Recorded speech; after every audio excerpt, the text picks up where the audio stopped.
ஏய் வித்யா, என்ன இதெல்லாம்? எதுக்கும் புத்தி இந்த மாதிரி கிரிமினலா போயிட்டு இருக்கு? ரஞ்சிதா சவால்ல ஜெயிச்சுட்டான்னா இந்த வீட்லயே நிரந்தரமா தங்கிடுவாள்ல. அதனால தான்டா அப்படி ஆகக்கூடாதுன்னு சொல்லி இப்படி அயோக்கியத்தனமான வேலையை பார்த்திருக்கா. ஏய், இவங்க சொல்றதுல உண்மையாடி? உண்மைங்கிறதால தானக்கா அவ வாயை மூடிட்டு அமைதியா உட்கார்ந்திருக்கா.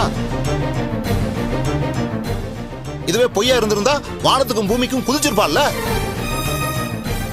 டெஸ்ட் பண்றதுக்கு ஆர்வமா குதிச்சுட்டு கிளம்பும் போதே நான் சந்தேகப்பட்டேன். ஆனா நீ இந்த அளவுக்கு சீப்பா இறங்குவன்னு நான் எதிர்பார்க்கல. போதும், இதான் சாக்குன்னு ஆளாளுக்கு அக்காவை பத்தி பேசாதீங்க. அண்ணி மேல இருக்கிற ஒரு அக்கறையில அக்கா சின்னதா ஒரு தப்பு பண்ணிட்டா. அந்த சின்ன தப்போட வேலை ரஞ்சிதாவோட வாழ்க்கையா? உனக்கு இப்படி ஒரு கொடுமை நடந்திருந்தா பரவாயில்லன்னு விட்டுற முடியுமா? அக்காக்கு சப்போர்ட் பண்ண வந்துட்டோம் பெருசா.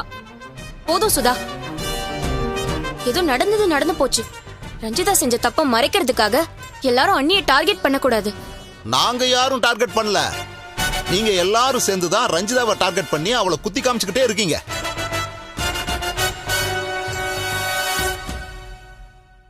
அவ வேஷம் போடுறா, துரோகம் பண்றா, நாடகம் மாறா, பொய் சொல்றான்னு நீங்க எல்லாரும் சொல்லி காமிச்சிட்டே இருந்தீங்க. இங்க பாருங்க, உண்மையா இருக்கிறவங்கள நீங்க என்ன வேணாலும் சொல்லுவீங்க.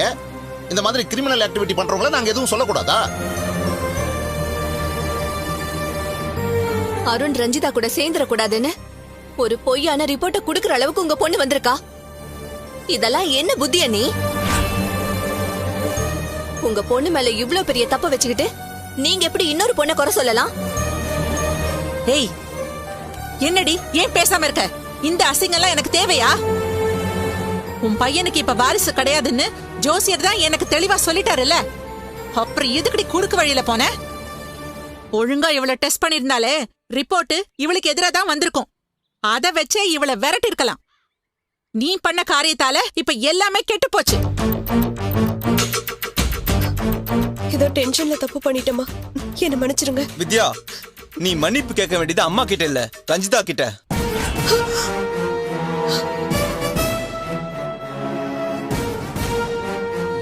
நீ செய்ய நினைச்ச பாவம் ரஞ்சிதாவோட வாழ்க்கையவே அழிச்சிருக்கோம். ஏய், நீ ரஞ்சிதா கிட்ட மன்னிப்பு கேட்கறதா நியாயமா இருக்கும்.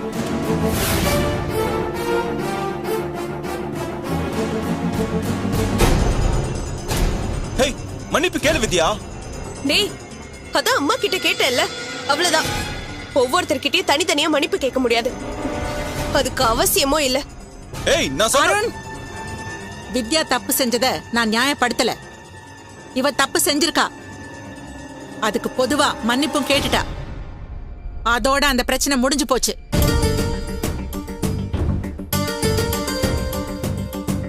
ரஞ்சிதா கர்ப்பமா இருக்காளா இல்லையாங்கிற கேள்விக்கு இன்னும் பதில் கிடைக்கல.